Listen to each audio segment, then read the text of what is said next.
Calon from PN was lazy lah. When you ask them about the PN candidate, did they come and visit everything? They don't even know where is he. They only saw his flags. They don't know who is this Calon at all. Welcome back to the Are We OK podcast, where we talk about public policies and politics in ways that are relevant to you, the man on the street. My name is Kian Ming, or OKM.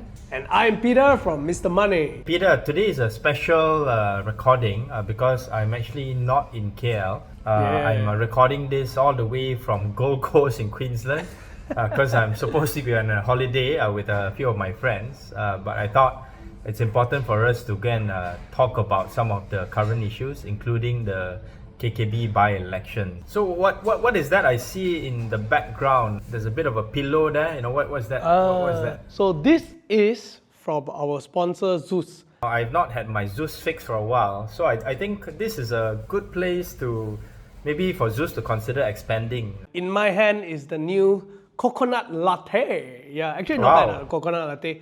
Do you have all this kind of like funky, cool coffee in Australia as well?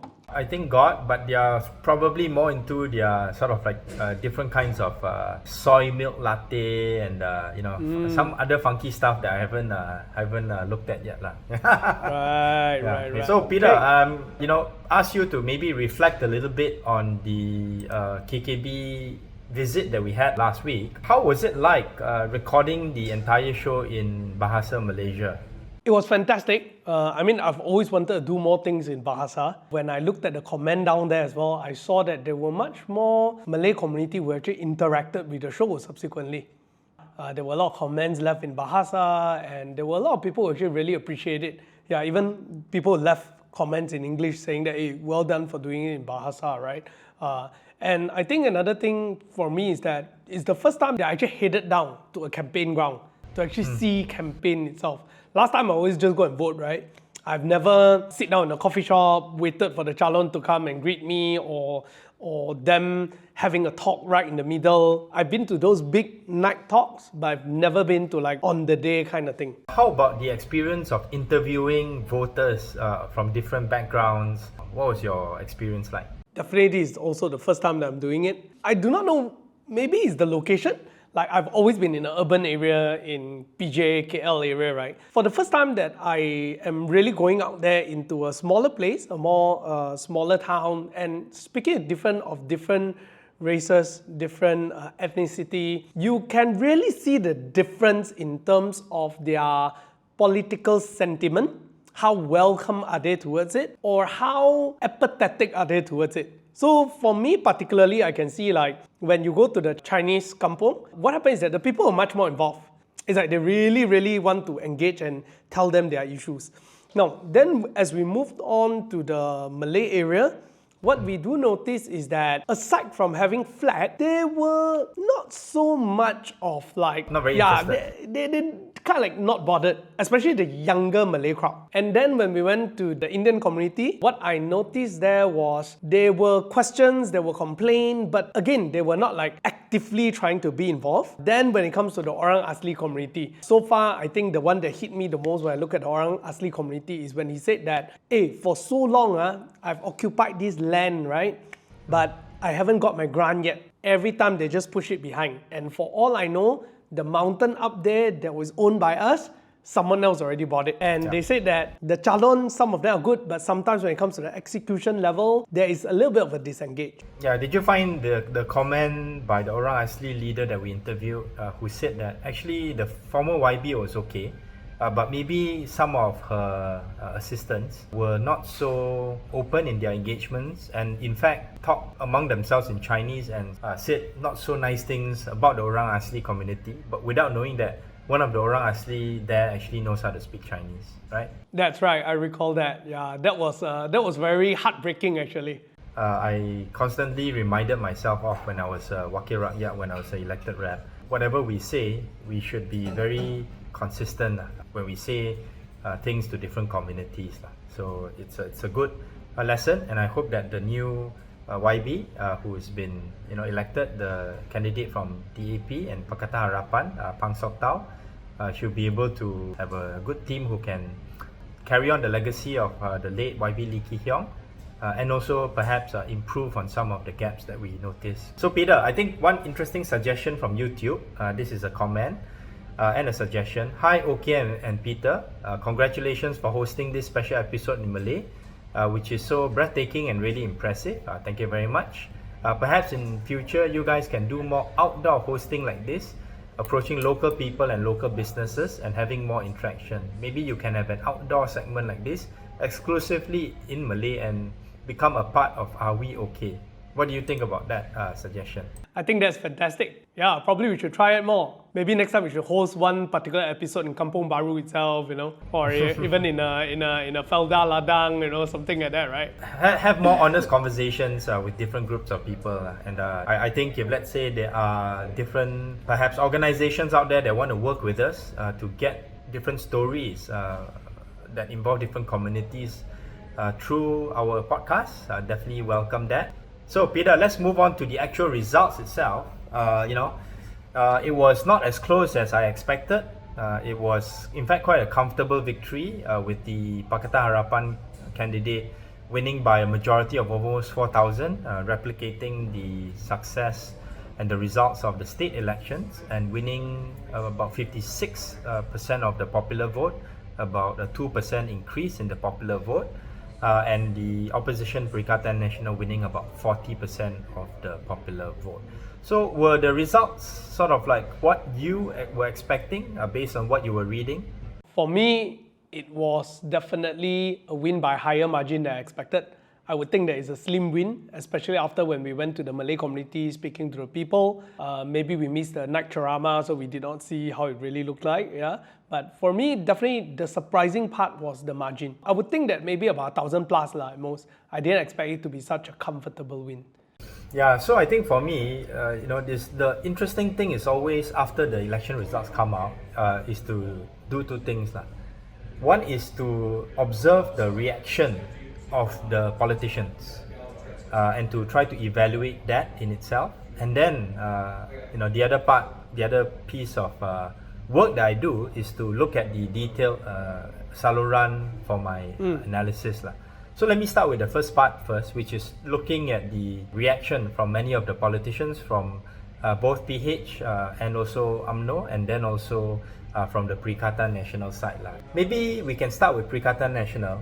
I think their reaction was quite defensive, saying that, it was caused by the fact that not enough Malay voters turned out to vote, and maybe also trying to say that the government side may have, inappropriately used government machinery and things like that. From your reading of the situation, what did you sort of understand in terms of the reaction of the PN politicians? For me, when I look at their reaction alone, definitely they are trying to say that there is people who are very dissatisfied. It's just that they're not turning up yet. Yeah, so they are trying to say that don't think that people are satisfied and you should rest on your laurels and be happy. There's a threat going on there that you don't see. I think that's the thing that they are trying to emphasize for two reasons, I suppose. Number one is definitely to give a warning to the government, existing government. I guess on the other hand is also to save their face. I mean, what else to say, right? Taka, I say that the people don't support us. Correct. So usually, for the losing side, the PN side in this case, they will want to try to find excuses and perhaps also find some silver linings in the sense that they would say that, we still have the majority of the Malay support and we still have, some traction among certain communities.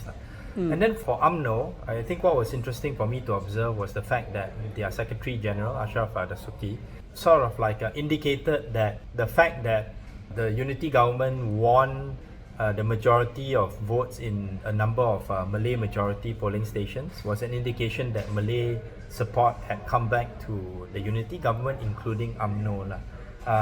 Do you sort of did you sense that this was the narrative that UMNO is trying to build up, that it is back in business? I think in terms of the narrative, that's a narrative that they're trying to build. You can see that this time around, even when it comes to the BN side supporting the whole unity government, the most active party within there is actually UMNO itself, right? So the fact that they are riding on this win to show relevance is a good timing, and I think it's a correct thing to do.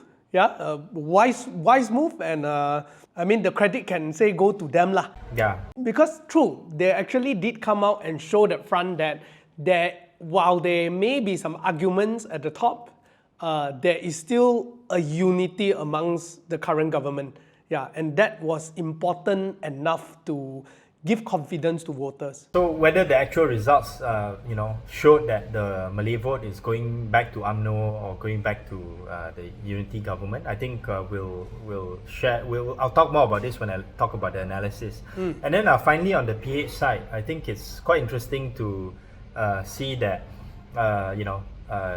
DAP especially, I think rightly claim credit, but at the same time, the Secretary General Anthony Loke warned PH not to be over enthusiastic or complacent, and many DAP and PH leaders try to give credit to the unified position that was taken during the campaign involving UMNO as well as MIC.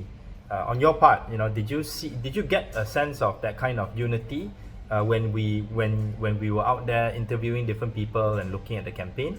When it comes to the campaign team, yes, I did see that. I mean, the first day that we went down itself, there were even people coming all the way from Sabah, right? You can really see this sense of unity, and all the big people came as well, like people like Yobin, the veterans, you yourself included, went down the ground, right? Although as a neutral party, but I suppose there's quite a lot of moral support there. People like Zihan, right? YB Zihan. And I think that really did show that despite the fact that there could be things that they disagree, they are still going to be in this together. Yeah, so I think that is sort of like the optics or the narrative of the results lah. And definitely, I think PH and even UMNO and MIC to a lesser extent would feel quite encouraged by the results. But the actual results itself actually are quite interesting lah. And for those listeners who may not know, usually what I do after the election results are out is that I will look at the saluran or the polling stream results from this election and compare it with the previous election. And what I found, I think, was quite interesting.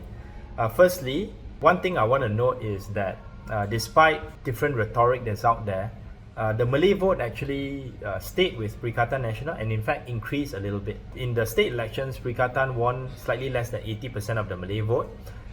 In this by-election, they actually won more than 80% of the Malay vote, partly because they got a little bit of votes from PH, maybe through disillusioned UMNO voters, and also they got some of the votes that went to MUDA as well as PSM during the state elections, because there were candidates there.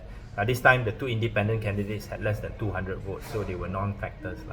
So I think this is important because it shows that the Malay vote has not gone back to UMNO. And I think, for all the hard work that PH has put in, the Malay vote is still not siding PH. So this is one area where I think PN would probably want to capitalize and sort of like focus on the narrative that they control a majority of the Malay vote. When you go down to the Malay ground, yes, we spent very little time there. Did you get a sense that maybe the voters were not so enthusiastic about, let's say, PH or the parties that were campaigning there? Yes.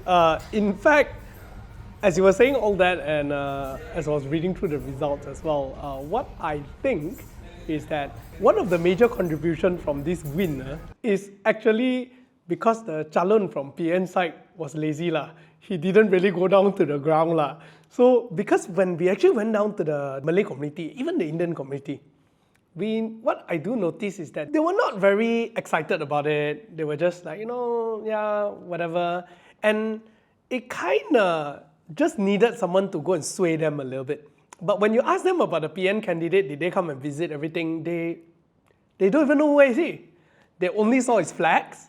And subsequently, when I saw some of the reports that came out, news followings and everything, most of the report mentioned the exact same thing. They don't know who is this calon at all.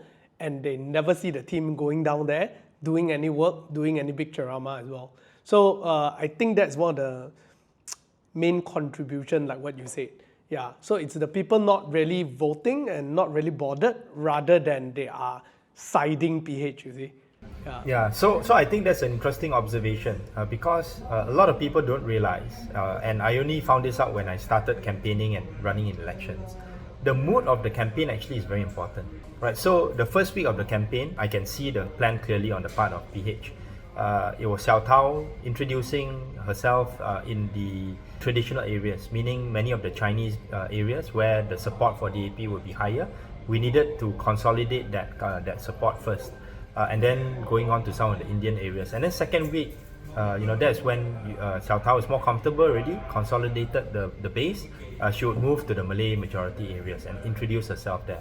Whereas for this particular candidate, the PN candidate, right, the first week he was already mired in his own scandal about his qualifications, and then later on we found out some debts that he may have owed to other people. And then, despite being a local candidate, he wasn't able to present a very compelling vision of what he wanted to bring to KKB. And his manifesto, some have accused him of copying and pasting what Xiao Tao's team came out with, right? So you can see, this is one area of weakness that I think PN should realize. And of course, I don't really think they ran that smooth of a campaign. And this is, I think, probably a black mark on the record books of Azmin Ali as PN, sort of like a state chairman, and also Muhyiddin Yassin as the chairman of Perikatan Nasional, and also the leader and president of Bersatu. So, I think there are already, people that will use this to try to undermine Azmin. Bersatu is having their own party elections this year, and it'll be interesting to see, how these things get to be played out. Whether or not certain people in Bersatu will use this to either attack Muhyiddin or attack Azmin Ali subtly. All this will be done behind the scenes, Right. Behind the curtain, if you will. Right. Yeah. Okay, so that's for PN and Bersatu. Let's move on to UMNO. I think from UMNO's perspective, despite the rhetoric, despite the narrative, it is clear that they have not managed to win back the Malay vote. And what was interesting when I look at some of the Saluran results, right, was that the younger voters actually tended to have increased their support for PN. But the turnout rate among the younger voters also fell by the most, right? Meaning that exactly what we saw when we interviewed the two young people, that they were not very interested in the whole by-election, and it didn't really concern them. And I think this is sort of like reflective of the fact that the PN candidate and PN itself were not offering anything special, and they also had a very weak social media campaign, which means that you could not really reach out to the younger people that were outstationed or not really following the news of the campaign that closely. That's also something to think about. Any reflections on that part of the campaign, on the part of maybe UMNO, maybe some of their weaknesses on the ground? I think overall, it's just like what you say, right? That they're going on the ground, what we do notice was the fact that when it comes to the Malay voters, especially younger Malay voters, they don't really care about this particular election, but it doesn't mean that they are satisfied. And many of them, it seems like to me, that the Malay young voters actually hold a very, very, very important position moving ahead. And whoever that can win this group of people will be the group that will hold a very, very strong advantage in the next election. Yeah, and I think, the social media game, the branding game, the leadership game, those are things that UMNO still has to contend with, and still has many challenges to overcome. Let's move on to sort of like another area of sort of like research or data that I found. The Orang Asli voters, their turnout increased by over 10%, and their shift in their support for PH increased by over 40%. This, I think, is a reflection of what we saw when we interviewed the Orang Asli leader, where they said, kita akan sokong kerajaan, right? Even though they were not happy with some of the things that were happening to their community, they made a firm commitment that they would support the government of the day. And because this is very clear, both state as well as federal government is under PH as well as BN, the unity government. They made their choice, and many of them, over 70% of them, supported the PH candidate, which contributed to a pretty big swing in the Orang Asli support for PH. Maybe another thing to add is also the Indian voters. Slight increase, about maybe 10% increase in the Indian support for PH. And I think to me, this shows the fact that the boycott attempt or the boycott appeal or the appeal by the former DAP leader P. Ramasamy to the Indian community definitely didn't work. So it's not to say that Ramasamy doesn't have appeal among the Indian community at the national level. I think he still does. When he got sued by this Zakir Naik and he had to raise I think over 1 million in sort of like a payment for defamation, he managed to do it relatively quickly, and I would say that most of this came from the Indian community. But his attempts to want to sway the voters in Kuala Lumpur Baru, I think, did not really materialize lah. And I think this is also part of the analysis and the reflection of his lack of mobilization power. Yeah. Any reflections on the Indian and the Orang Asli results? I think for the Orang Asli one, when the leader of the Orang Asli said this one thing, it really hit the spot of their position. He said that kita akan support sesiapa je kerajaan. So what he meant was literally whoever that's gonna win, we should support the person, because he said kalau tidak, tak ada duit. When I was thinking about this whole thing is that, again, it comes out of this thing, right? Whoever who can create an illusion that they are most likely to win will be the one to actually win the Orang Asli vote. And the ones who can woo the Malay younger community are also the one that's likely to win, and therefore likely to also sway the Orang Asli vote. As for the Indian community, I think they have their own stance to a certain extent, which I still can't figure it out where they are at. But at this point, from the grounds, when we go and talk to them, we can see that they are more, in my opinion, pro-PH at this point. It seems like they are still very after so many years, they are still logical and say that, you don't expect these kind of changes to come within 1 or 2 years. But rather, we still need some time to see how this current government is performing. Sure. And then maybe, the last group I want to talk about is the army, police, as well as civil servants.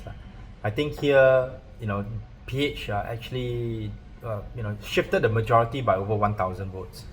They lost by over 400, I think over 500 votes in the state elections. Now that translated into a majority in this state election of almost 500 votes. So about 1,000 vote majority swing.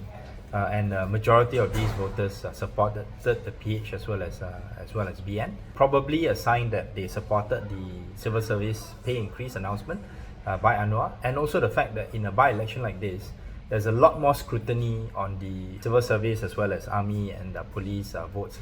So if, let's say, these votes had gone to PN in a very strong way, probably there would be reports that would have had to be made by the local police or army chief. So I think to avoid that, I'm sure certain appeals were made, and then we see the result. Right? So we weren't able to interview these people, but what are your thoughts on that particular outcome?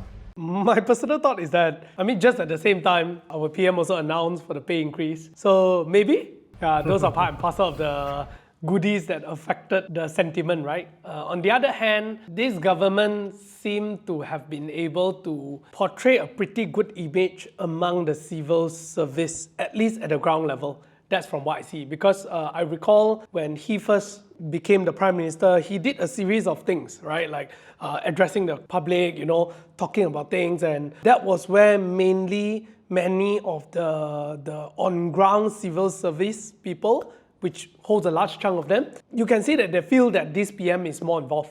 Yep. So whether or not this kind of sentiment can last until the next general election, I think remains to be seen. In a context where, yes, the civil service pay would be implemented at the end of this year, but elections time, general elections are in about 3 or 4 years, so that impact may not last so long. And then also in a general election context, right, there's less scrutiny on individual polling stations, right? So, people, including the army and the police, will be a bit more freer to vote based on their own evaluations. I just want to highlight one very important thing, one very important decision that the Prime Minister needs to make in the next couple of weeks or in the next 1 or 2 months, which is finding a replacement for the Election Commission Chairman position.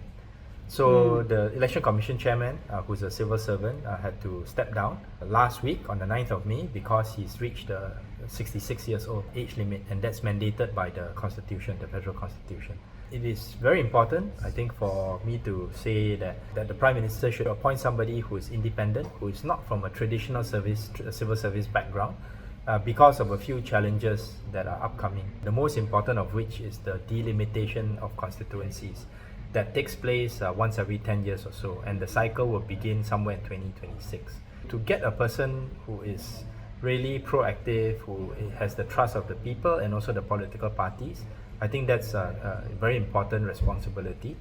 And I hope that somebody who's relatively neutral, hopefully that will get done in the next month or so. And I think Bersih has asked for the candidates to be vetted by the Parliamentary Special Select Committee on Elections and Institutional Reform. And I have also said that is my position on Twitter as well, that this should be done in a more transparent way. With that, we take a break after the KKB discussion, and we'll come back and talk about the change in prime ministership in our neighbours down south, Singapore. Be right back.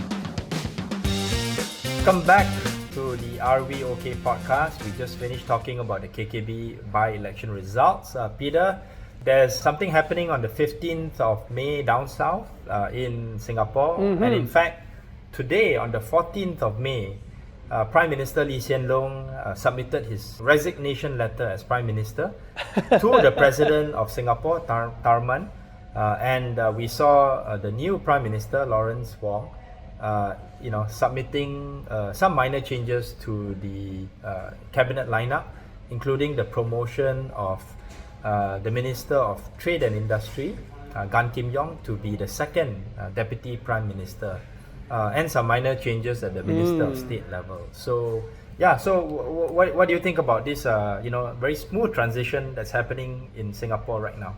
I think once again, I will state my opinion about Singapore side, right? It's that the way that they do the transition is always very amazing, very well planned, no big hoo-ha, and it's not super exciting because it's like everything is already expected, right? Even the way that they bring in a new team per se, right? Just like every new boss come in, they'll bring in new people. Even that itself is so well transitioned, in my opinion. But I guess the only thing that for me, it marks something interesting is kind of like the transition of the Lee dynasty, finally. Don't know whether the grandchildren will come in or not in future, but yeah, at this point, it's kind of like a successful transition. Yeah, so again, drawing you behind the curtain, although this is not, insider information, I don't know, PAP in the same way that I know the DAP, but there are similarities in the party structure. And I think one thing that people haven't discussed or taken note of is, even though Prime Minister Lee Hsien Loong has stepped down as Prime Minister, he remains as Secretary General of the PAP. Did you realize that, or did you only think about that when I mentioned it just now? After you say it, it became more obvious. To again draw you behind the curtain, I think the challenges for Lawrence are actually more on the political side rather than on the economic side. Because in terms of the economy, whatever that's coming in terms of the global challenges, geopolitics and all that, Singapore is quite well positioned to manage those. They are quite used to it. They have a very strong civil service and they have a very strong bench in cabinet. But what I think he is not used to and Singapore is not used to is a new Prime Minister where he is seen as sort of like an equal among some of his peers. In fact, among some of the cabinet members, he's seen as a bit of a junior, right? Not so experienced compared to somebody like Shanmugam, who's the law minister, or even Vivian Balakrishnan, the foreign minister. So I think one of the main challenges for Lawrence would be, how does he then work with the seniors that are above him, who I think some of them will be maintained in cabinet, people like Shanmugam, for example. And then also, more importantly, how is he going to work with others that may be considered rivals, right? Because he has said in a recent Economist podcast that he doesn't assume that he will be the Prime Minister in the next general election or even the one after that. Of course, he has to go out to win this general election first, and I think after that will be when the political challenges will start. Because who will he appoint as Deputy Prime Minister? Because I think either one or both of the current Deputy Prime Ministers will probably retire, right? Does he want to bring one of his potential rivals close to him? Somebody like maybe Chan Chun Sing, who is the current Minister of Education, or somebody like Ong Ye Kung, who is the current Minister of Health, right? I think both are very good candidates, and both can also be considered, potential rivals to Lawrence as well. And in fact, both of them were rivals to Lawrence in the sort of like straw poll to become the next Prime Minister, right? So that is something that I know, as being part of the DAP leadership previously when I was appointed to the CEC. That's always something that the top leaders will have to jostle and manage, lah. Right? So from your perspective, as an outsider, do you think Lawrence has the qualities to be able to manage those interesting relationships? For someone who doesn't know him personally, I definitely do not know whether he has the ability to manage those kind of political nuances. But from the looks of it, definitely we can see is that despite the fact that you're being handed the reign of the government itself, but in terms of political party, Lee Hsien Loong is still going to be the SG there. Yeah, that tells that in terms of political alliance and the political parties, politics-wise, there is still some gaps there lah. Yeah, it's kind of a similar situation in our side here, right? To a certain extent. Yeah, but I guess Anthony does have that reign in terms of the political side as well. Yeah, and he's already well respected there. Now, in terms of the other hand, I have to say you are right. I never thought of the idea of him bringing on a deputy that is his rival per se, right? And again, maybe it's a similar kind of situation in Malaysia, right? Where used to be political enemy, now Zahid is a deputy, right? Maybe that makes the best ally, I'm not really sure. But I myself actually follow Ong Utan on social media. I love his social media, he's so funny. I think that leader in Singapore would get the hearts of the public lah. I would say that if let's say the public were to vote for someone in the sense where like say that, hey, I like this person wise, I think he does have that. A lot more likable than in terms of social media presence. I think, to sort of like draw some parallels to Malaysia, it's not just the public, public image is important, but also what the party membership, the cadres, the grassroots think about you.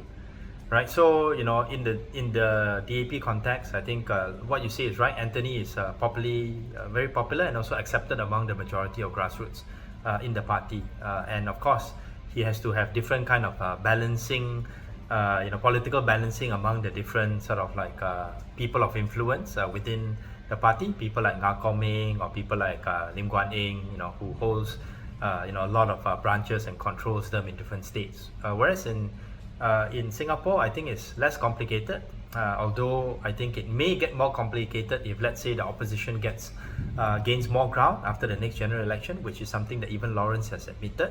But I think the advantage that PAP has is the fact that you still have Lee Hsien Loong around, and he will give advice, even though he's not the party secretary general in the future, and that will be important stabilizing force. So, a team of rivals. I'm reminded by how Barack Obama brought Hillary Clinton into his cabinet, despite her challenging him for the Democratic nominee for the presidential elections, in 2008, and maybe I think Lawrence also has to have that approach of bringing in some people who are seen as your rivals into your cabinet, and maybe even into his inner circle for the sake of stability in the system. I have to say that when you bring in a rival, just like how Obama did the last time, right? It's actually very good optics. Like, it's very good optics on the outside. It feels like you are a very forgiving leader.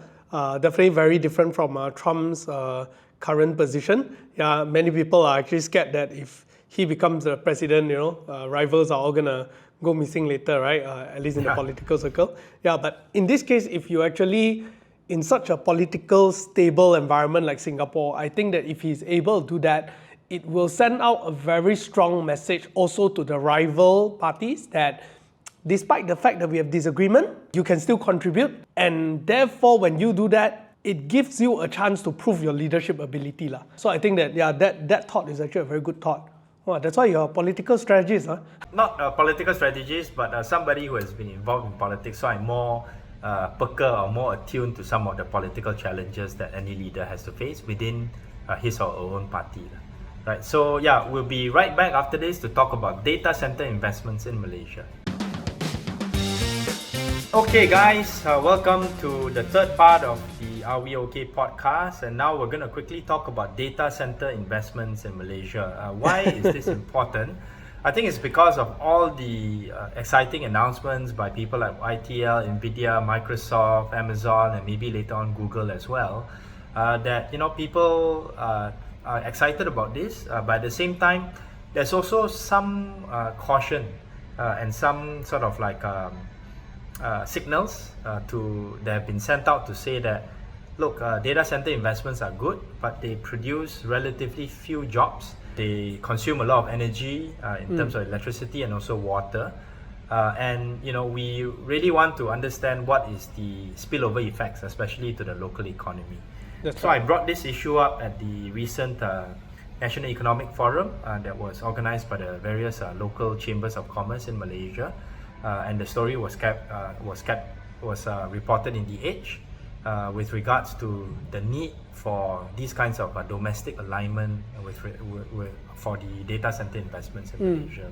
So from your perspective as somebody who's involved in this kind of tech ecosystem, what is your impression, Peter, of the data center announcements and investments in Malaysia? At first, it was quite exciting when the proper figures came out and the composition of data centers actually make up the majority of digital investment. Suddenly, it became a little bit disappointing, simply because the nature of a data center has very limited spillover effect, in my opinion. Although it seems like very high tech, but the work that is involved in the data center, unless you are the infrastructure designer or whatnot, which holds very little role, right? There's only a few of those positions. Mostly it's actually very low level support in the tech business itself. It's still tech. It's still tech, better than a waiter, but considerably in the whole tech value chain. Value chain itself, it sits at a rather low position. So how it felt was like, it may pay a little bit better, but how much of this is going to contribute to the innovation of the nation, right? The competitiveness of the nation, because the main dependent factor there is actually still natural resources. It's still electricity.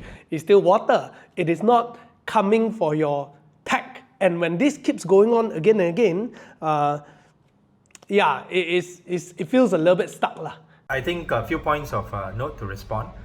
Firstly, when we talk about, let's say, YTL and NVIDIA's investment here in Malaysia, I think a natural question to ask, follow-up question would be, how much of that processing power for generative AI chips, for NVIDIA, will actually be deployed here in Malaysia?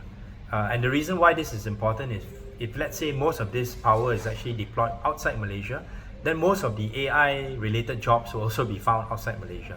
Right? So I think we should try to give incentives, and on the part of MIDA and the government, for more localization of this kind of digital-related services, including processing power of generative AI. So that's one thing to note. Second thing is, to what extent do you involve local service providers in this ecosystem? Meaning those people who do your data center design, those people who do your physical as well as software ecosystem.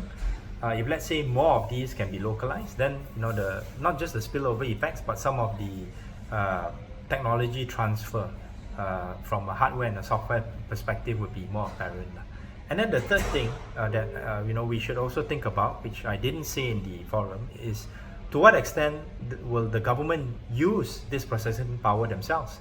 Meaning, what kind of cloud service provider ecosystem do they want to build for their own government services? And this is one of the things that can really propel Malaysia's data processing and generative AI ecosystem in a much more progressive way. If government themselves are able to show, hey, we can actually use the processing power of these data centers to provide better services to the public, provide better coordination within the government in terms of using databases like Padu and so on and so forth, this will also have a lot of economic spillover effects. I think for one, when you mentioned about the government side, I think there's a lot of opportunity there. There's a lot of systems waiting to be disrupted or to be revamped and so on. I just hope that our way of implementing things will be better. Then I think we can take advantage of that, which is a whole separate topic in itself, right? But on the other hand, also, like what you say, right? What I look forward is actually, are they going to incentivize the local community or the local startups to actually of the data centers facilities, right, or to participate in this whole thing? Like, for example, like you say, design of the data center, the infrastructure part, how many local entrepreneurs are really going to be benefited by it, and will that spur up a whole new different industry per se, rather than just low value chain supplying food to the workers, right? Yeah, sure. Yeah. So, and on the other hand also is the fact that will there be any incentive coming out from, let's say, MDEC, right, to allow local startups to tap into these resources? Because say, you are leveraging on Malaysia's cheaper electricity and also cheaper water stuff, natural resources and so on, then can that translate into cheaper costs for local startups to actually become more innovative, right? So these are some of the things that I hope can see happening lah. Yeah, so for the record, the incentives for data centers is actually under MIDA. MDEC, is sort of looking after the larger digital economy. And Jabatan Digital Nasional, which was the former Mampu, is in charge of the policy on cloud service provision, including on the government side as well. So, there's a lot of work that needs to be done on the MITI side and also under the Minister of Digital, Gobind Singh. And I think this will be an interesting space to watch from a policy perspective. So we'll be right back after this, and we'll finish up with the last part, a little bit lighter note. We're going to be talking about Orang Utan diplomacy, and I'm sure you'll be interested to hear what we have to say. Alright, this is our last segment of the RVOK podcast, the KKB by-election analysis episode. And we're going to finish on a lighter note. It's something that I think caught my attention. I'm not sure how you think about this, Peter, but it was proposed recently by the Minister for Commodities and Plantations, Datuk Johari Abdul Ghani, who was also the former Finance Minister too under Najib's time, that Malaysia would start thinking about practicing Orang Utan diplomacy, where we would send orangutans to countries that perhaps give favorable terms and conditions to buying Malaysian palm oil. So what do you think about this policy? Supportive or a little bit skeptical? Skeptical, and I would say almost disagree lah, if you ask me in a personal opinion wise. Yeah. Why so? Please share with us. I think number one, if you look at Orang Utan, right? You want to send an Orang Utan, let's say, all the way to Europe, right? It's not its climate, just like you send a panda over. And we have seen that before in terms of the panda's case, right? My opinion is a waste of money, yeah? And depending on who's going to bear the cost, if let's say we are going to send that and we are going to bear the cost, I think it's a waste of money, because you're talking about a lot of things involved. You're not just sending two orangutan, the survival of the orangutan, the construction of the whole ecosystem there, the people that are involved and so on. So my personal opinion, it doesn't really work.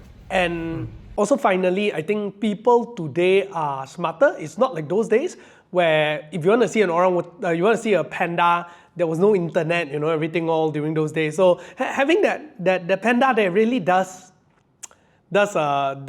change things, right? Having the symbolism of presence of a panda. But today with internet and everything all, I don't think for the younger generation, that's what they care lah. When I read about this piece of news, I was also initially skeptical.